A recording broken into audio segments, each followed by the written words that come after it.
What's going on, everybody? Welcome to Let's Talk About It, the live podcast of IDK Sports Podcast every Thursday around 9:30 p.m. Eastern Time. Like always, my name is Anthony. It's my main man, Kenny. What's happening? We are talking we talking mock draft and a little bit of other stuff that's going on. So that's what we're gonna kind of hop into today.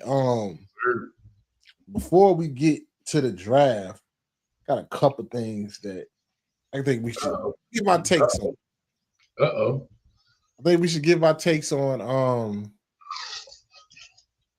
I like. And let's talk. Let's start with Colorado. That's the main one. So, Okay. how do we feel about the retirement of Travis Hunter and Shador jerseys in Colorado? Name going in the Raptors. Travesty. Travesty. It's a deep Um it kind of desation. I can't even say, I don't even know if that's a word, but it kind of takes some of the allure off of just retiring jerseys to begin with. I mean, those are like your lifelong etched in stone. The school, the community, the college football in general will remember your name, or college sports in general remember your name. Like the way we still talk about Reggie Bush, pre him being re-gifted the Heisman Trophy. The way we talk about Herschel Walker, what I'm saying? Why we talk about Bo Jackson, the way we talk about Barry Sanders at Oklahoma State. The way we talk about these guys, it's like you had to be there. You remember where you was when, Saturday games came on. You know what I'm saying? And I don't know if 5, 10, 15 years from now, we talk about that same athlete. You know what I mean? Like yeah. when we compare collegiate stats, and we could compare collegiate aura of a certain number or a certain player, I don't know if that applies specifically to Shador Sanders or to a Travis Hunter. More so Shador Sanders when I'm speaking towards this. Now Travis Hunter, again, I remember him at Jackson State just as much as I remember him at Colorado. So I don't know if it has that much grander, surrounding their number. You know what I mean? Yeah. Like a Larry Fitzgerald at Pitt. You know what I mean? Like it's like you can't. It's something to put on that jersey number. I don't know if you're gonna uphold that pedestal just as much as or the next kid can't uphold that same ranking or that same title or number the same way that someone, or who's to say they can't be surpassed? You know what I'm saying? Now, a better player with, at another position wore that number, and it's like, damn, now we just throwing anybody's jersey up in the stands. That's me. So it is like, what tone are we setting for collegiate sports altogether? Um. Yeah, I agree about everything you said. Like, I don't. Travis one, I'm not really as like Travis one. I kind of get.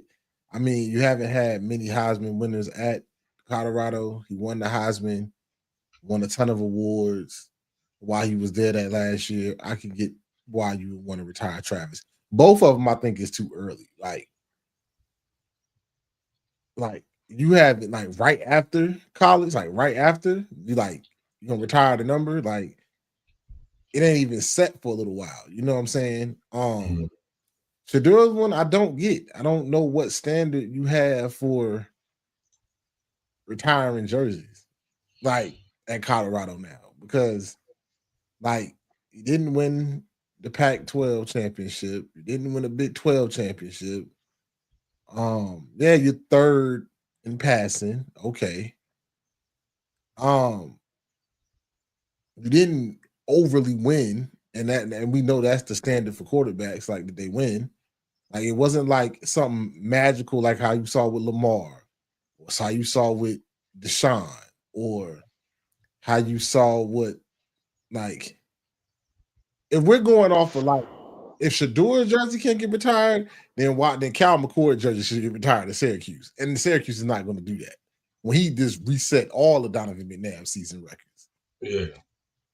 So it's kind of like, I get Travis, Heisman winner, I get it.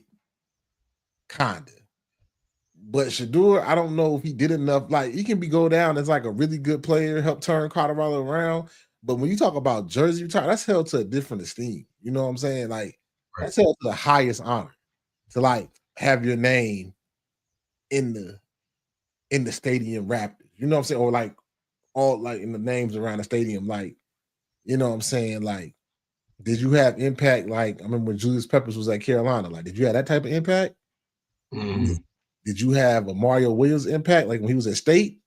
You know what I'm saying? Like you said, Reggie Bush, you know, Vince Young, like even Cam did it for 1 year, an impact that he had, you know what I'm saying? It's just like, to me, I think it's too early.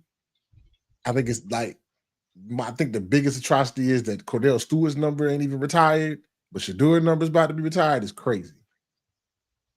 And Cordell Stewart is the most recognizable Colorado quarterback before Shador. Like, he actually won. He won Big 12 championship. You know what I'm saying? You still got players from that 1990 championship team. The numbers are not retired. That was great players. So like, yeah, I mean, dude, if I had to say, it seems like we're both on the same side of this. If I was to offer some, I don't want to say pushback, but if I was just to take the opposing side of this, right? It's like maybe you do it to kind of set that standard, you know, during Coach Prime's tenure at Colorado. Like, hey, this ain't something that that we've done before, but in fostering a culture is like, hey, these are our pioneers of success. Like, hey, these are Shador and Travis are those hallmark guys that we're going to base on our longevity moving forward. Like, I don't think, you know, in that we believe that Coach Prime is going to be at University of Colorado for some years, right? So if we set the standard now, saying like, hey, these are our first two greats to, you know, to spurn from this, from my tenure, hey, who knows over the next, again, 5, 10, 15 years, however long Coach Prime decides to stay there, or even after his tenure, we're more prone to like start pushing guys up into like the, you know, the Ring of Honor or Hall of Fame for Colorado. Maybe this is just a culture setter as opposed to like, what did you do for me lately, or what did you do during your time with Colorado? That argument though, like for people that want to say that, like putting your name in the Raptors is nothing about culture though. It's not about like, oh, how many fans you put in the seats or you revitalize something. It's about actually accomplishments. It's accomplishments. Like now you done set where are you setting the bar now? What do you set the bar? Well, some of those guys that we just mentioned, like I remember Larry Fitzgerald, they didn't win no national championship while he was there. Yeah, but Larry Fitzgerald as a receiver finished second in the Heisman, broke a ton of receiving records. Right. So if same with Travis Hunter is like, hey, we got a Heisman, a Biletnikoff Award winner here. I get Travis. Right. So with that is saying, hey, might as well let Shiloh be in there too. You know what I'm saying? And then, you know, it can't be outright just biased. So I'm gonna just pick one of my sons here. So you might as well put Shiloh in there if it's gonna be a family affair. Again, you can't just show outright like bias, like, hey, all my kids gonna be in the Ring of Honor, bro. Because we don't. Shiloh may not even be drafted, to be honest, and we're gonna get into that. But or just get into a lot of draft material here soon.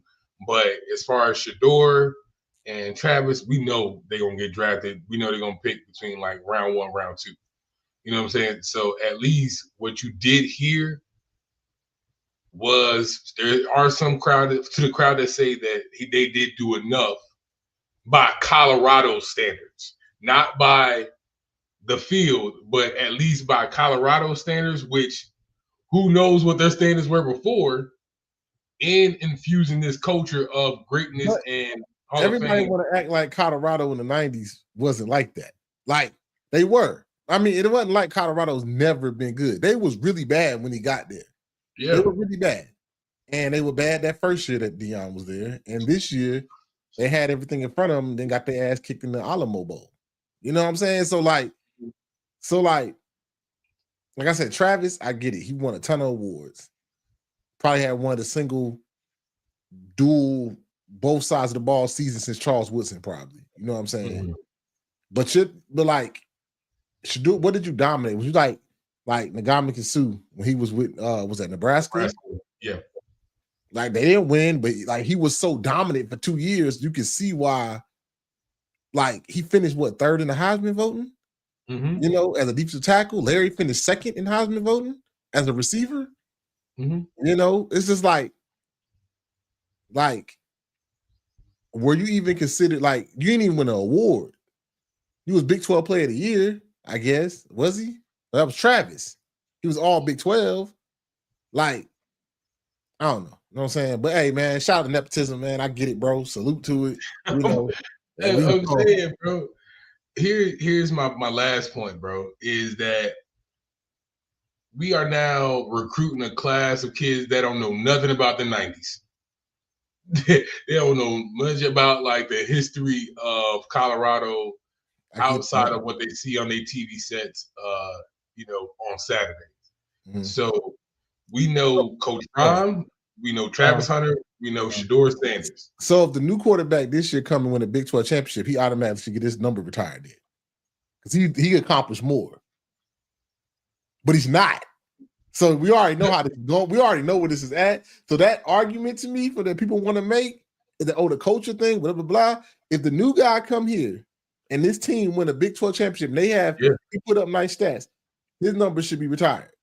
And I won't say retire, but he exits college ball as his number should be retired, right? Because the standard the bar is low as shit now. I mean, I'm sorry. But that's the thing, bro. You're installing pillars in a program that had none. So if I'm the first recently, okay, I don't like to go off that like just because people don't want to like do their history, and then people don't say, "Oh, we don't know nothing about it," so this person should automatically get it because they don't know nothing about it. That's lazy. That's lazy.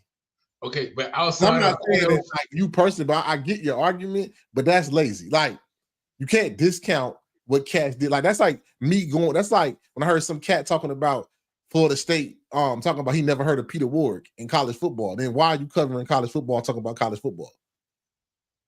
And me and you both know, and I was a kid when he came out, but I didn't seen the tape. Probably one of the best receivers in college anybody's ever seen. You know what I'm saying? You know what I'm saying? So if you're not gonna do your history and learn the history, then that's when you set the bar at low. Because now what if the young boy they got come in for 4 years, win 2 Big 12 championships, finished behind Shedeur, maybe fourth in passing, right? I guarantee you his number don't get retired that fast. This like why? Like who's to say? Huh? Who's to say? All right, bro. All right. You know it's not. All I'm doing this is why the hate. Like we're gonna move on, but this is why the hate be on Shedeur the way it be. His father don't help him, and I'm not trying to talk about his parents, but as far as like in the football realm, his father does not help him. And only reason why I'm not like I'm still high on Shedeur in the draft. We're gonna talk about it, but stuff like this doesn't help him. And Cam tried to bring it up. What is it gonna look like when you have to face adversity? Because from high school to college, your dad has been the coach. You never had to say, "Hey, you done threw 3 picks this game. You're gonna sit your ass on this bench." That's never been the thing for Shedeur. Mm-hmm. So now your daddy ain't the coach no more. I still think he got the talent, and I think he's a tough dude. He can handle it. But that is a question. Like when Cam said it, everybody killed him. But that is a real question. Like you never handled you really never had the real adversity of like really fighting for a spot. Because you knew you were going to be the starter. You came into Jackson State and you were going to be the starter. Came to Colorado, you didn't even have real backups, bro. You had nobody to push you. Oh, again, that speaks more again to building a program, right? Ain't that what we're in the business of doing, is building a program? Is that, like, I don't know how high recruits Colorado was getting before. So now we say, hey, Coach Prime's there. He got 2 kids about to go round 1 from Colorado. Mm-hmm. So moving forward, it's, hey, we might etch out another 5-star. That Julian kid that they got down there now, talented kid. You know what I'm saying? So it's like, hey, we're bringing in talent. You So put up a few numbers. It's like, hey, moving forward, yeah, you should get your number retired. This is what we play the game for. And at the same breath, so if you didn't want to make it look away, then you should have called Cordell Stewart and retired his number. Well, I stopped there. Eric Bieniemy, we can keep going. That's what I'm saying. So now that's what I'm saying. Like if you didn't want to make it look away, then you should have called some cats from the back in the day that have won championships to say, hey, let's do this the right way. And then we retire your number. Then it would have went better. But nah, you know what I'm saying? We know what it is. We're trying to break down something that we already know what it is. So salute. You know what I'm saying? Salute. Before we get into the draft thing, next thing. So at last time that we talked, you know what I'm saying, we talked about the Nico thing. We're here now. Josh Heupel said, kick the road. I don't we ain't about to play Jack, and don't you come back. So now you got Nico out here. Colin Cowherd is reporting that, like, supposedly he's supposed to be going to UCLA. Yeah. His dad is out here saying that it was never about the money. It was about the fit for the offense for Nico and fitting his offense, even though UCLA had the 100th ranked offense in the league last year. You know what I'm saying? But, you know, everybody trying to save face, you know. Now, is he making the same amount of money if you go to UCLA? I don't know. They haven't released that. Nobody knows that. But him going to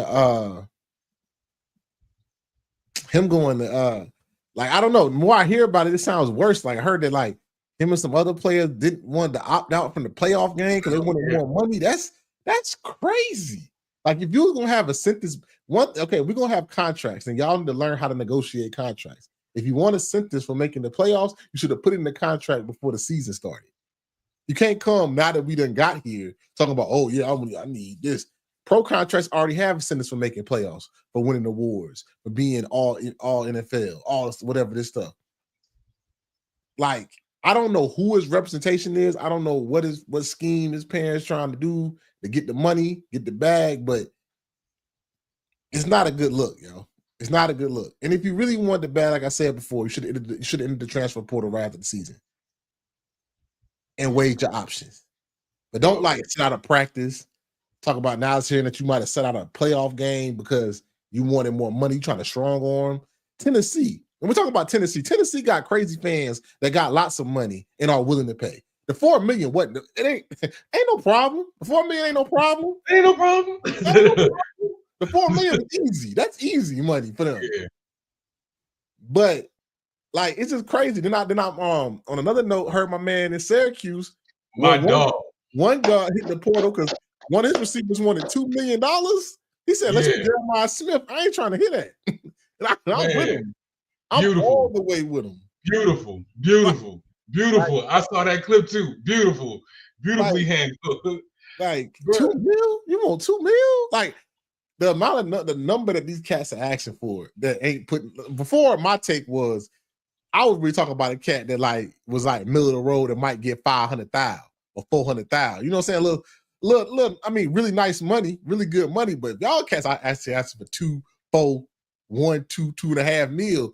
Hey, bro, that ain't what I was talking about. So on that take, I wouldn't talk about jokers asking for that much money. I was talking about joker that was transferring, that was a good player, not a star, but a good player, getting about $200,000-$300,000. You know what I'm saying? Little money.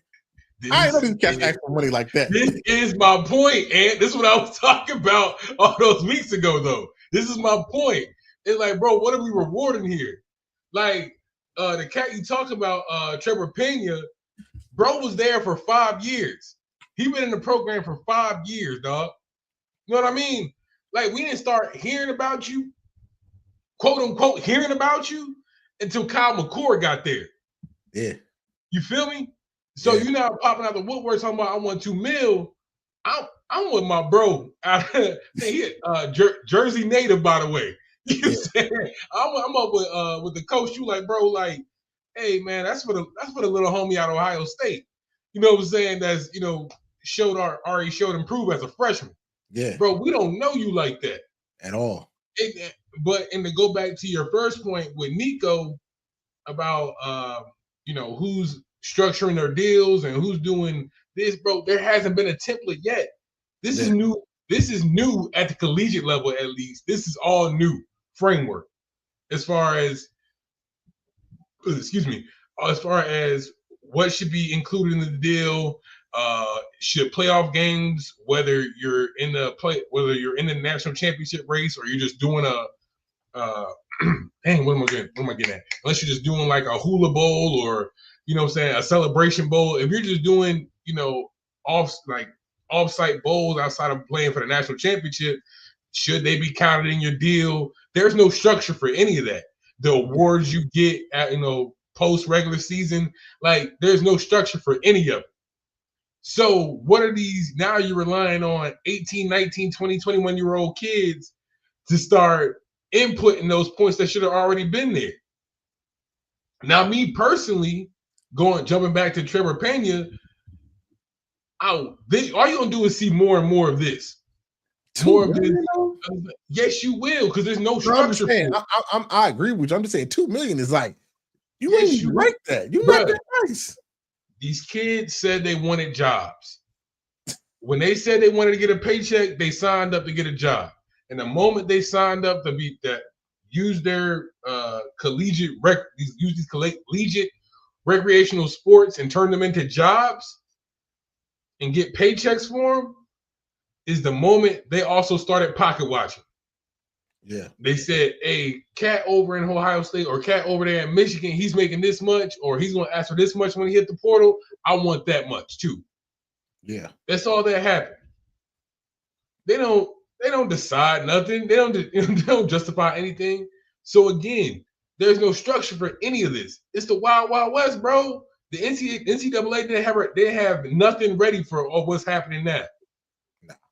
Now they're just waiting on coaches and programs to kind of hold the line and kind of refute this onslaught of these salary raises that these kids are about to start asking for. Yeah. As long as his wins and losses still count, it's always going to be somebody that's willing to pay some money for a player they think they can help. You know what I'm saying? They were doing it in secret before. Now it's out in the open. But like, I didn't know. Like, I knew they was asking for money, but I didn't know all these kids were asking for like that much money. Like, you asking for a deal, and you really, if you was that nice, you would be in pro right now. You're like a 6-year senior, my dog. Like, let's talk about it. And to be honest, bro, there's no help me out. And what's say if you asking for a promotion at your job, right? Was it like the hiring manager or the HR or your HR department? They're like, all right, bet. Let's go see what the market is making for your position at this.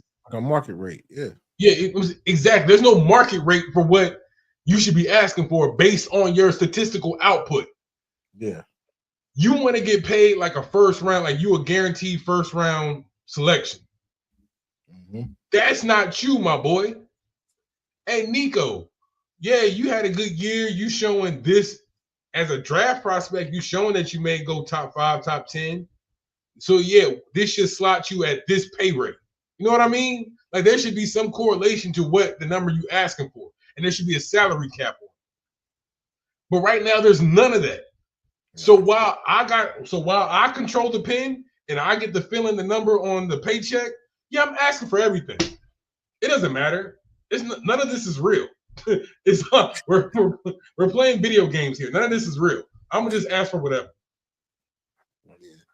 It's bad. It's the Wild Wild West, and some people gonna be left behind. Eventually, it's gonna get some kind of regulation on it, but it's gonna be a while though. It's gonna be a while for coaches, because eventually it's gonna be like they're gonna have to start. They're probably gonna start adding buyout clauses to these contracts, because like players signing 4-year deals, and everybody's talking, the coaches can leave whenever, but the coaches also have buyout clauses. So coach has to pay. If a coach leaves with 3 years left on the deal, they might have to pay so many million back. These players don't have to pay nothing back. They hit the transfer portal and then it's over. Like the NIL just stops. So I just paid you for a year. I signed you. We signed for like a 4-year agreement for 2.5 a year at quarterback, and you leave at the year 1. Like I ain't entitled to no. It's no penalty for leaving. You know what I'm saying? So like it's gonna be different things. These contracts these things they're gonna get worded way different, and then they're gonna be crying the kids stuck in bad deals and people taking advantage. But you know, but this is all stuff they try to avoid. When like I remember having this debate with my dad, and my dad said these days would come. like this is all stuff y'all like we try to keep away from kids like at 18, 19, 20, 21 years old. We try to keep these conversations away from y'all. Like y'all gonna have these conversations once y'all leave college and get out here in the workforce, whether you go pro or not. Yeah, you won't have to start negotiating, structuring your deal and all this stuff. That's a big responsibility. But instead, back in the day, we just gonna give you room and board, free education, and stuff like that. That's it, fair, even trade, no swindle. But now you want to negotiate your contract? I mean, that's a lot.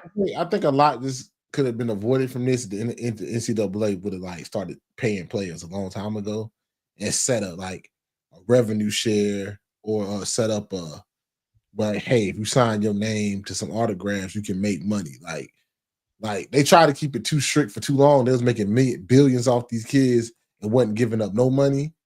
But now there's lawsuits in place. Like courts done rule. Congress is getting involved. You can't regulate it now. You didn't let it go too far. If you had probably like put some things in place and said, hey, football players can get X amount of money of the revenue share, X, or you can sell, like go sign autographs, but you can't make more than X at a certain time, or did different things, then it might have not have been this bad. But they kept going amateurism, no money, suspending jokers for being at dinner and an agent show up to a family friend's house, or a family friend give you $1,500 to have some money to spend. And now it's like, oh, nah, it's benefits. They did all of that. And now people don't want to hear, like, I see both sides. People don't want to hear, like, woe is me for the colleges, because it's kind of like, y'all didn't want to pay jokers sooner. Y'all could have gave people something. Yeah. Could have gave people something. Yeah. Now it's like, hey, now you open up Pandora's box when you could have like had control on it. Yeah, it's an open market, bro, and that's what I'm saying about there was no infrastructure in place. It was like, all right, F it, y'all got it. It is what y'all want. Now y'all had the free reign to do what y'all, and now we're sitting around looking around like, bro, I'm not paying player X the same I pay, player Y. Like, bro, when they're completely different. Yeah. On paper, the production, that's not it. But what you did do is give them the liberty to name their price. Yeah. You know what I'm saying? Like Coach Prime is complaining about him getting his players poached by Virginia, by UVA. It's like, bro, if I can name my price, bro, I'm going. If somebody willing to pay it, and you willing to go. Somebody's willing to pay. Yeah. I'm not mad at the players for leaving and wanting to go, but it's a right. But the only thing with the difference between the Nico thing, it's a right way to do everything, right? It's a right way to. You could have hit the portal, tried to get more money from Tennessee. They probably would have paid it. You come back to spring practice, ready to go. Don't wait till spring to ask for more money and hold me hostage when I can't even get a chance really to go get me another quarterback. That's the part I don't like. Like, don't like wait till spring, go through spring practices for the most part, and then like, I want more money or I'm out. But there ain't no quarterbacks in the spring portal. But Coach Fran Brown said something about this during his interview, bro, was that you're gonna see even more after this Easter break, because a lot of these kids are like entering the portal on their own volition. Bro, it's not like they had to sit down with the coach or they had to sit down with their position coach, discussing their grievances and discussing what's happening. It's like, hey, without any discussions, without any meeting like man-to-man, face-to-face meetings. I made a decision over the weekend, talking to my family that I'm gonna enter the portal. It's like, well, damn, bro, we didn't even have a discussion about it. Like as the head coach, you know what I'm saying? Like we didn't even have a discussion about it. Like if again, I know we comparing apples to, well, I'm about to compare apples to oranges. It's like if you just in the regular workforce, we both, I think between both of us have managerial experience, right? Is that you just have a 2-week notice put on your desk, you know what I'm saying, with no, without any, without any warning. It's like, well, damn, bro, like I didn't even know you felt that way. Like, you know what I'm saying? But now I gotta face the penalty of being short staffed and our numbers being low going over the next quarter. But you, as the employee, you face no penalty. You just leave it. I mean, and then at the same time too, we hear a lot about jokers getting picked up, but there's a lot of jokers that get stranded in that portal too. It's a lot of jokers not playing no football, nowhere, because then pride kick in. I talked to my dad about it. Like some of y'all jokers that's at the Power 5 level got recruited off 7-on-7s and hypes and size and everything. When you're really not like that, and now you don't want to take that D2 offer. That's really where you need to be. You really need to be at D2 because you're really not even FCS. Right, same. And then some of y'all might be D3. Some of y'all might be NAIA. Like some of y'all not like. Some of y'all might have came out of high school with the hype because where you played at and who you played with and everything like that. Then they get there, jokers be like, you really too much work. Right. It's not good enough. Like you're not good. For us to get you to this level, we can't do this in 4 years. So, but jokers won't take that. They sit in the portal waiting. We got high school kids out here not committing and just waiting for that power. It's not coming. If you ain't got a powerful offer now, it's not coming. It's not coming. It's over. Like it's almost school year about over, especially for high school kids. School year about over. If you still waiting on an offer, you about to be sitting out there with no offer. Yeah, you're gonna be going to school as a preferred walk-on, or just a walk-on, and they ain't even doing that no more with scholarship. With the scholarship limits going up to like 106 for the FBS, so like they might not even have walk-ons like that. Yeah, so, it is what it is. But real quick before we go, is like damn, I lost my point. Is now for those players that been so far removed from their high school tenure, let's say you in year 2, year 3, now you're trying to hit the portal and you haven't really seen that much tick that much, that for the players that you mentioned about getting stranded in that portal, bro, all you doing now is just shopping your practice tape. And that's only going to get you so far. You feel me?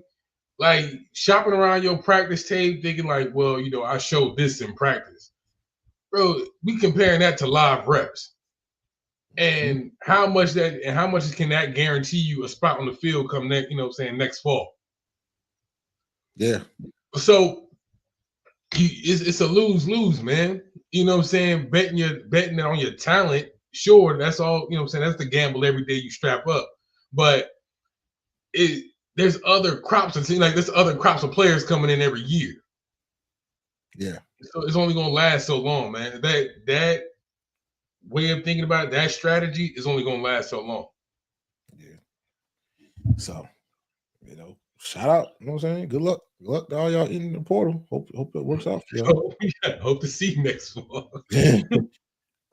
Let's get into this mock draft. Let's get into the draft. And let's just go down. Let's do the first round. I mean, the first round. And then we'll talk about some sleepers and stuff maybe that we like. Tennessee Titans got the first pick. I think they take this pick. I think it'd be real quick. And they're gonna take Cam Ward. I think best quarterback available. Me personally, I think he's probably the best player available. For me. Quarterback. Need a quarterback. Need somebody with some confidence in them. Need somebody that shows that they can go to a program and win games and shows they kind of poised. I think go ahead and get Cam Ward. Let's build this franchise from the ground up. For sure. I ain't got no pushback for that. I mean, that seems like a deal that's already done. Like Yeah. I feel like that's already an understanding that that's going to be in place. So you ain't got to lollygag no more about who's going to be the quarterback of the future. Cam Ward set it in stone. All All right. right. We Then you got got the number Browns. 2. Who you got for the Browns? I would take, this is like who I would take. I would take Abdul Carter right here. Match him up with Myles Garrett. Let's get after the quarterback. Let's make a dominant defensive line. If you're not going to take a quarterback right here, which I don't think they are, I think Travis. I'll go get Abdul Carter, which is my second best player available. You know how I feel about top picks. Take the best player available. I take Abdul Carter right here. Match him up with Miles. I mean, again, defensively, that's the best player on the board. With Travis, with the understanding that Travis plays both sides of the ball. So I was kind of thinking maybe Travis here, but do you play him at corner when you still got Denzel, Martin Emerson, and Greg Newsome already? Do you find a place for him on, in that wide receiver room? Sure, you can, but I'll probably still stick with Abdul here, best defensive player on the board. All right, so we agree right now. Right here. Here we go. Number 3 to the Giants. Gotta be Travis. It gotta be Travis. It gotta be Travis. I think they take Shedeur right here. So they got Russell Wilson On a 1-year deal. Jameis Winston on the 2-year deal for $3 million a year. They got your boy Tommy DeVito still back there. Nobody cares. Okay. You know what I'm saying? So you already got, all I'm saying is you already got 3 quarterbacks in the stable. And Tommy DeVito gets cut. Okay. Yeah. So you still got to fight off Russell Wilson. I don't think he plays this year. I think Russell plays this year. I think Jameis is like either the backup 3 or 2, whatever. I think he doesn't. I think right here the Giants say I think the Giants really want a quarterback. Okay, let me put it like this. I think they're going to take a quarterback here, and who they should take is Shedeur, but I don't want to say who they are and who they might take because that'd be stupid. But to speak truth to power, brother, you know what's coming. Speak truth to power. You already know what's happening.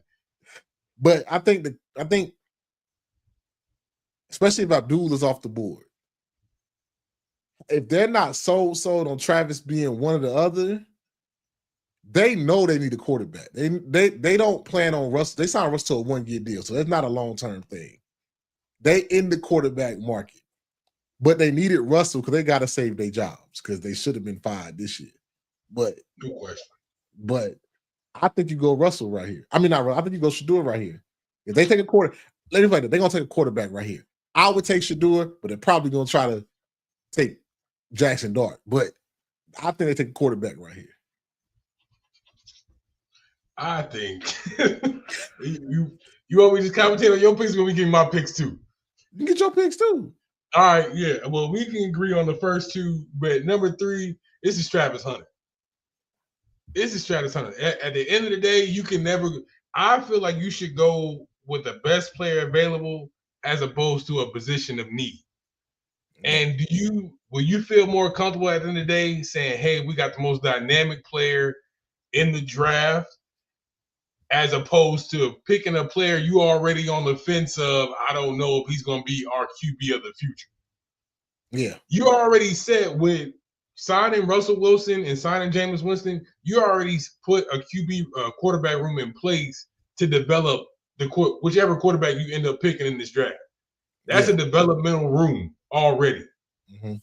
So if I have my pick of quarterbacks that I'm gonna develop, I'm not gonna use I'm not gonna use the number 3 pick of the draft as a developmental position. I'm picking a surefire pick. So I'm going with Travis Hunter. Okay. I can see both. New England right here. Since I don't have Travis Hunter on the board, this is where I think Travis goes right here at 4 to New England. And then it's about where he plays. I don't know if he plays receiver or if he plays DB, but I think New England finds a way to take him right here at 4 because I think the Giants are going to jump ship. Now, I'm not saying I agree with your Travis Hunter take with the Giants, but I think the Giants are in the quarterback market so heavy, I think they're going to jump ship and take the quarterback at 3. But since I think that, I'm going to go Travis Hunter right here to New England at 4. That's fair. Again, I just gave a full rundown of who I think Travis Hunter is. So that's just you got it. Well, who you got it for? Since you got Travis, 4, I got Will Campbell. That's fair. You know what I'm saying? You got you already got your quarterback in place. You got Drake May. You added Stephon Diggs. You know what I'm saying? You built added some pieces on the defensive line already. Let's go to the offensive side of the ball and let's protect the quarterback. So again, some of your more safer picks. I'm trying to keep GMs in place, and that's what I'm trying to do. I'm trying to keep some GMs. But they're not going to be safe. I'm telling you what's about to happen. All right. So I'm going with tackle Will Campbell, bro. All right. So at Jacksonville, right here, I think right here, they've been on this on with Mason Graham the whole time. Yeah. I think Mason Graham first D tackle off the board in a D tackle class is pretty good. I think it just helps them. I think they needed they was like really bad run defense. It was a really bad run defense for Jacksonville.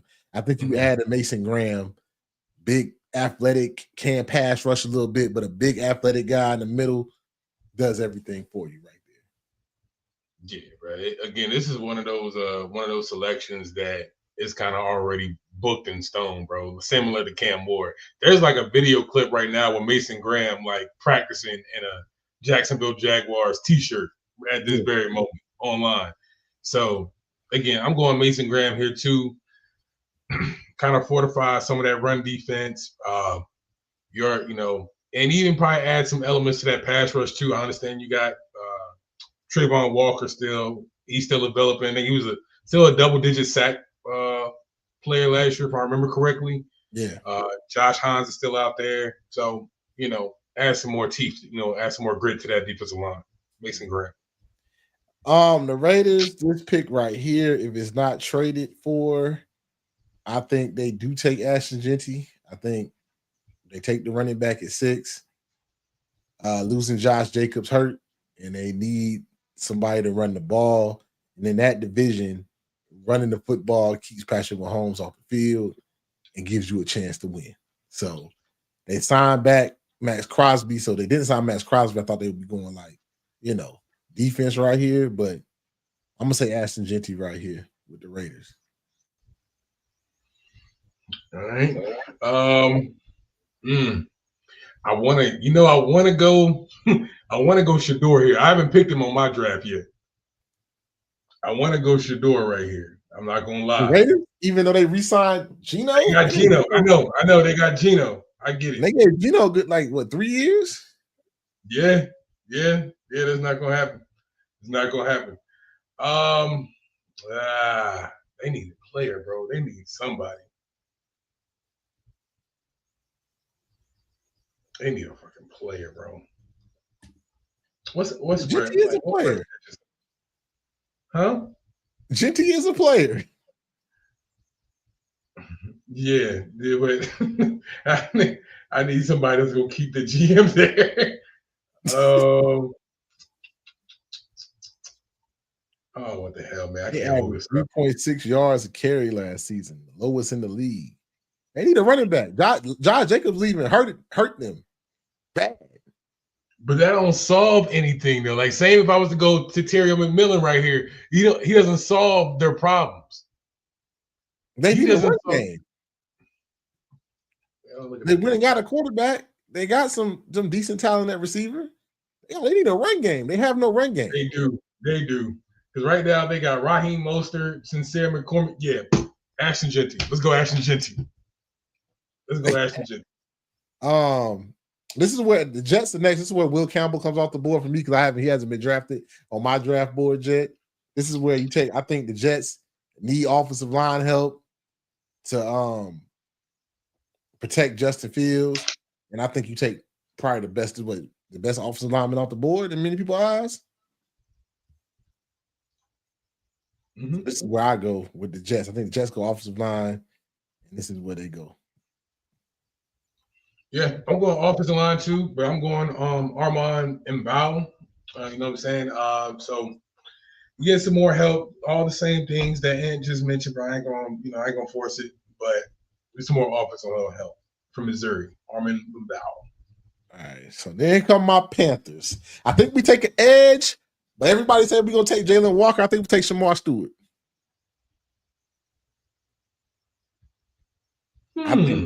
I think we take Shamar Stewart. I think we overhype and take him on that Texas A&M team that he didn't have much. Yeah. But people gonna get like fall in love with his height and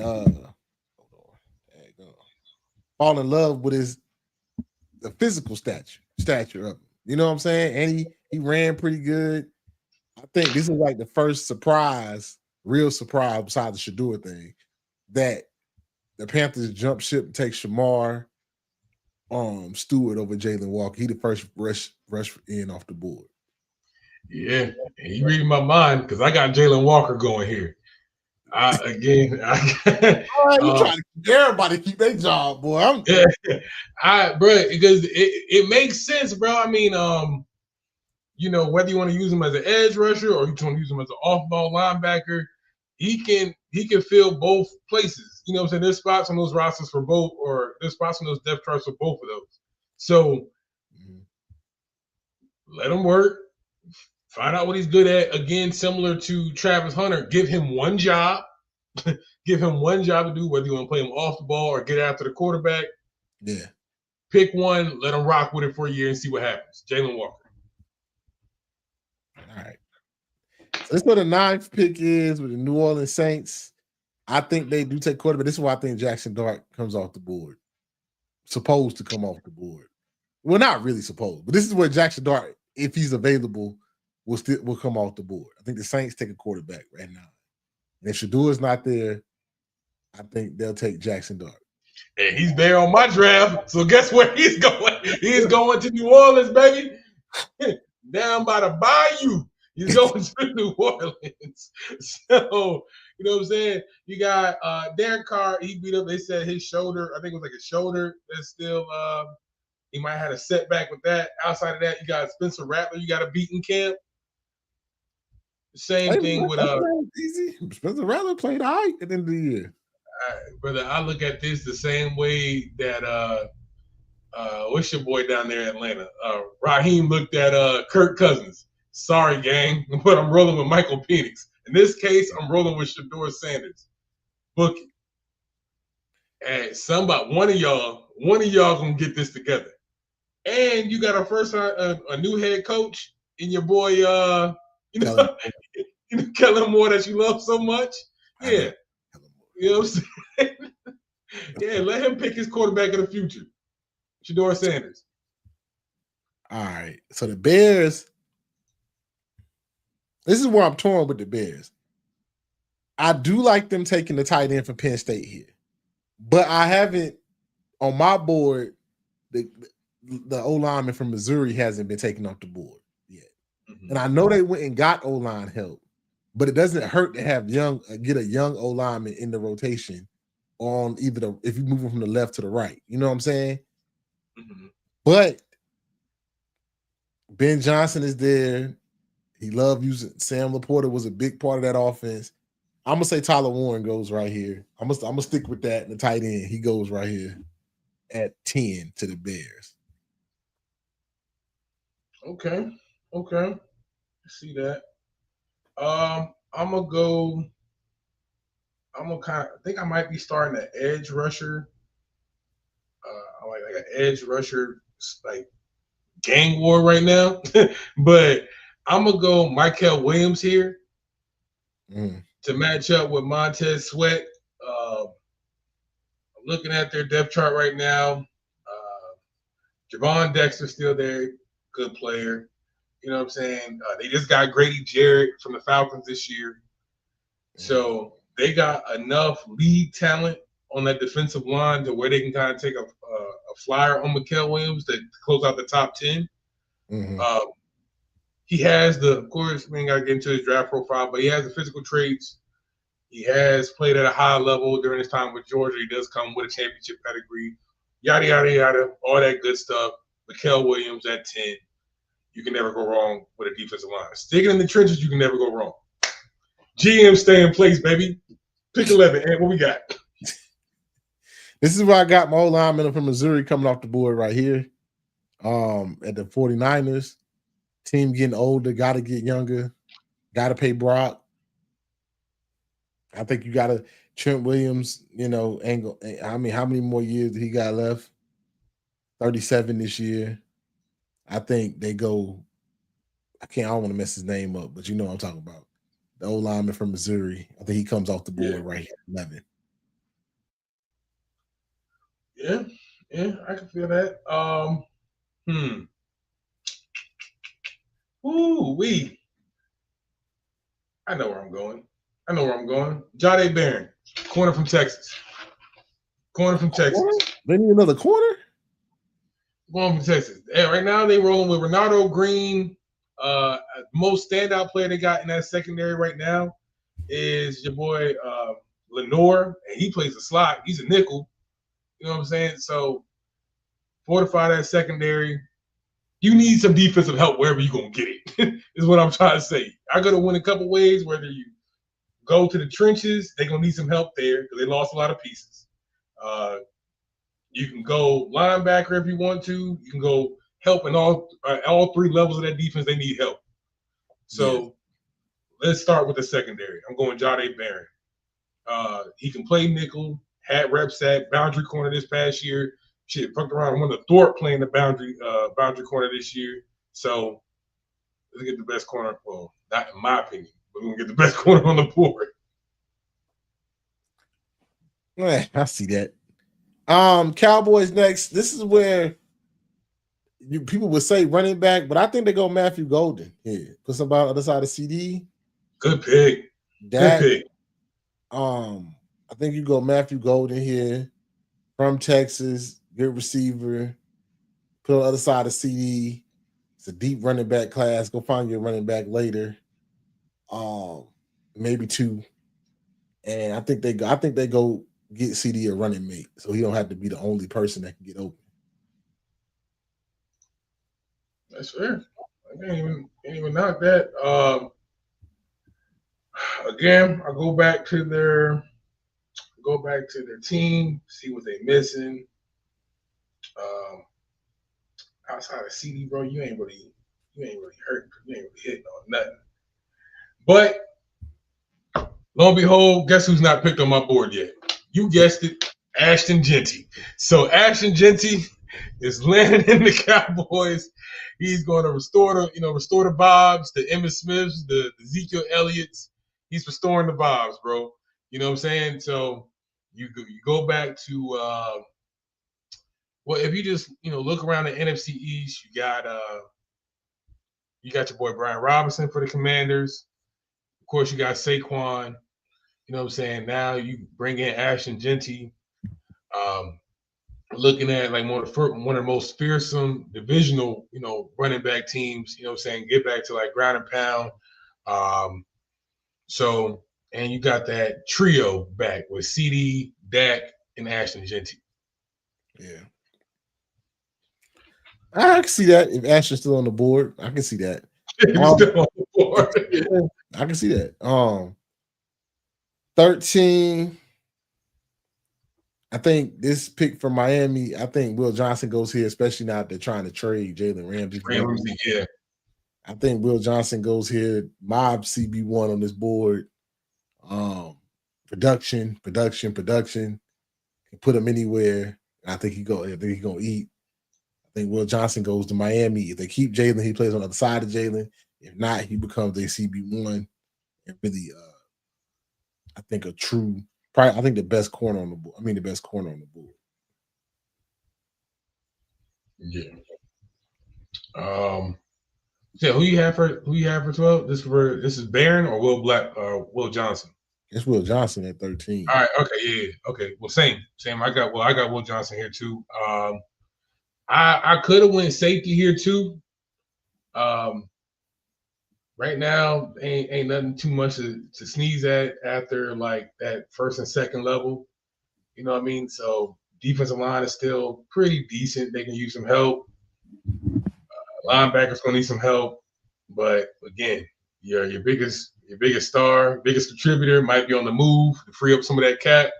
So I'm gonna go Will Johnson here too. And I don't know why people got an issue with long speed, bro. Like if I lock you up for 3 seconds, for 2 to 3 seconds, we ain't even talking about long speed. Yeah. Sauce Gardner wasn't the fastest guy. So we're gonna round up to 15, then we're gonna like jump around to some picks. Top 50. So at 14, the Colts, I think they go. I'm not sure what the Colts do here. I don't know if they go O-line or they go get another weapon. Me personally, I think they need another receiver. Because Michael Pittman stay hurt. Mm-hmm.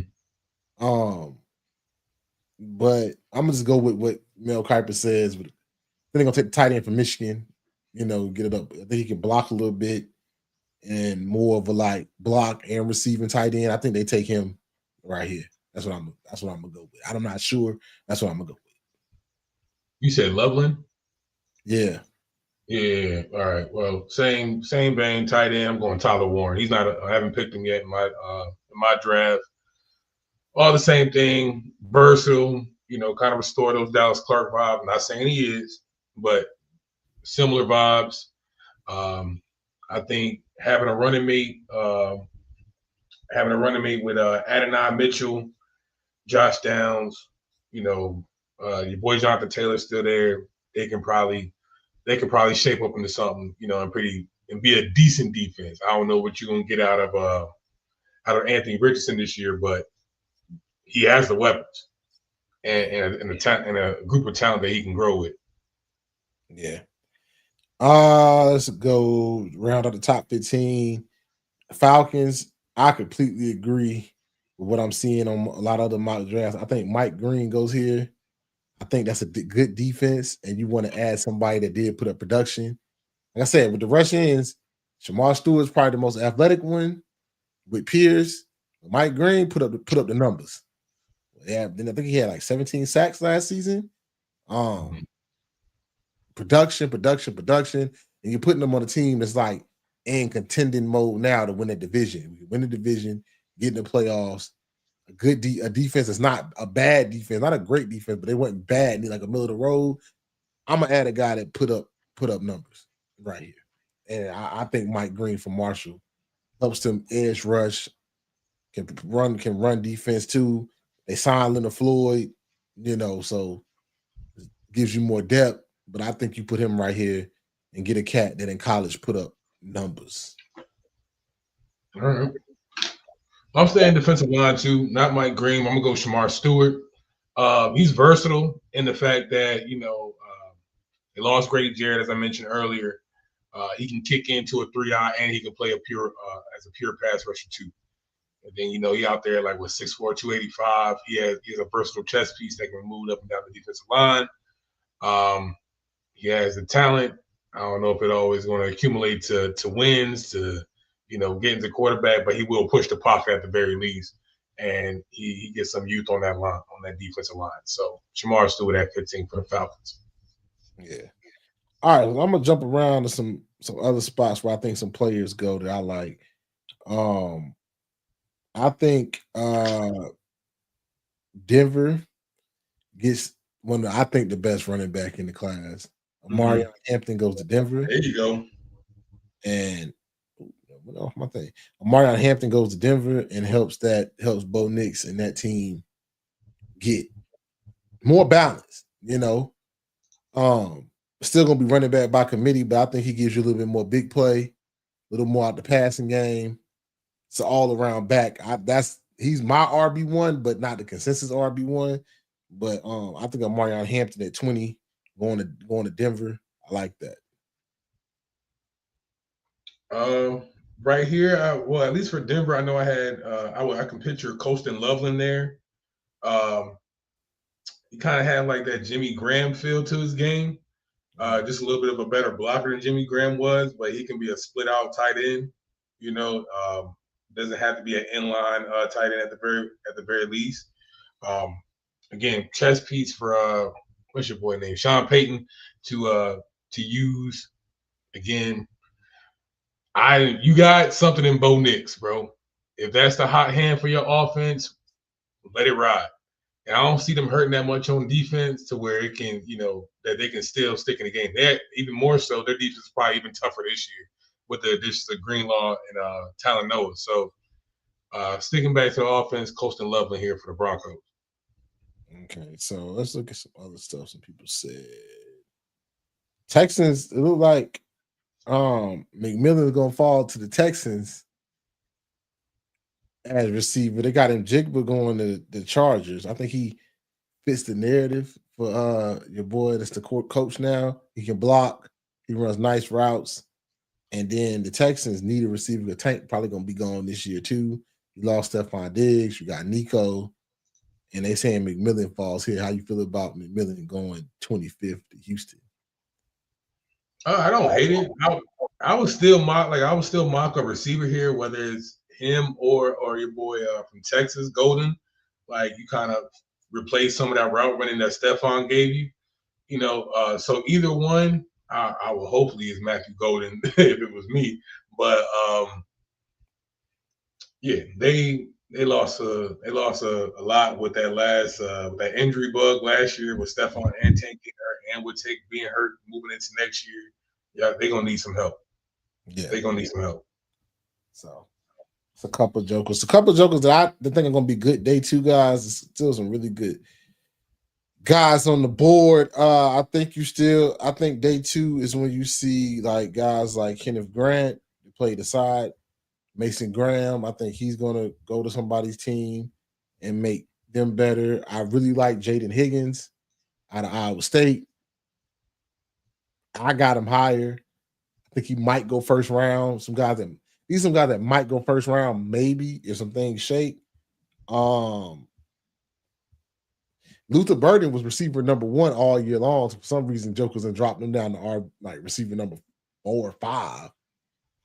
I still see the talent. I still see the yards after catch. I still see the good routes. I don't know what made Luther Burden drop out the first round. And I'm gonna let you have it at let's see who else I like. Day 2. I do like the idea that the Cleveland Browns, if somebody takes that Washington first pick and try to at the end of the draft and come back and get a quarterback. I think 3 quarterbacks are going to be taken in the first round. 3 or 4 be taken in the first round. Now, what order, I don't know, but I think 3 or 4 will be taken in the first round. I think it's going to be more trades than people give credit to. But that's just how I feel about how the rest of the draft play out. Yeah. I'm interested to see where TreVeyon Henderson go.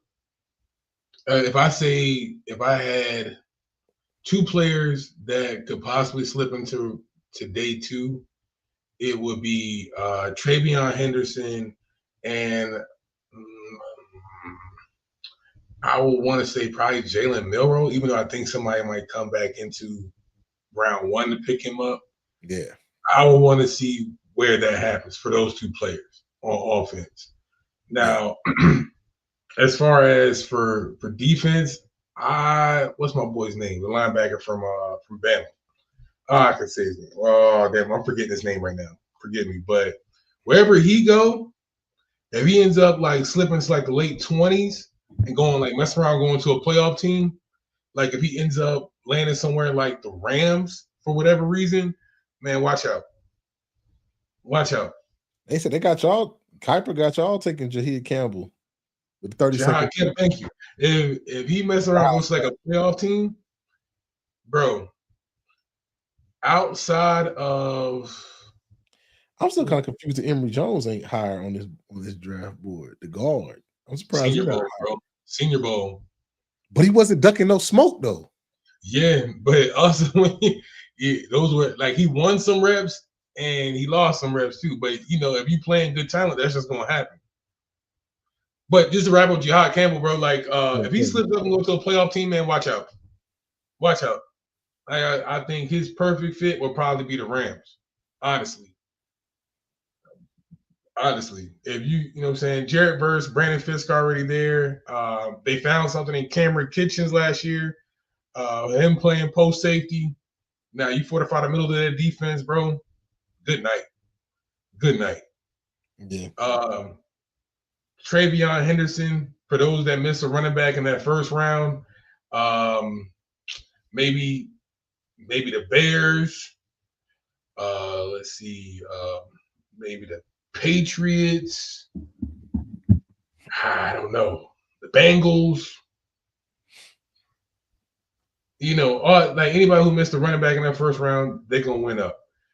Yeah. And if I just had to pick if my selection, if I had to go for the Eagles first round, bro, if somehow for some act of God that Malachi Starks is there as safety, I'm a happy camper. I don't care. The Ravens will take a safety before he get there, y'all. Bro, they already got old boy from Notre Dame. They need a free though. You know, he is strong. He gonna play up against them. They need a free. They don't got no. They was getting beat with the deep ball way too much. They need somebody that can play center field for real. And they need to worry about getting a goddamn wide receiver. They need to worry. But they're not going to do that. They're not going to do that. I mean, they should. Where they picking at? But they're not. Where they picking at? 27? Yeah, that's somebody between Emeka, Jalen Higgins, your boy from Iowa State. He should be there. They're not. Hey, they need a receiver, bro. Hey, you speaking to the choir. They do need a receiver. But what they're going to say is we got beat with a deep ball way too much, and Malachi Starks can play free while your boy, what's his name? Kyle Hamilton? Is his name? Kyle Hamilton, thank you. While Kyle Hamilton play strong and play downhill, and Marlon Humphrey play on the outside, they're going to get they're not drafting a receiver. They did, bro. In the last two drafts, they got what? I don't know how long ago Kyle Hamilton was. That was probably what, 2022, 2023? Yeah. But last year they just got Nate Wiggins.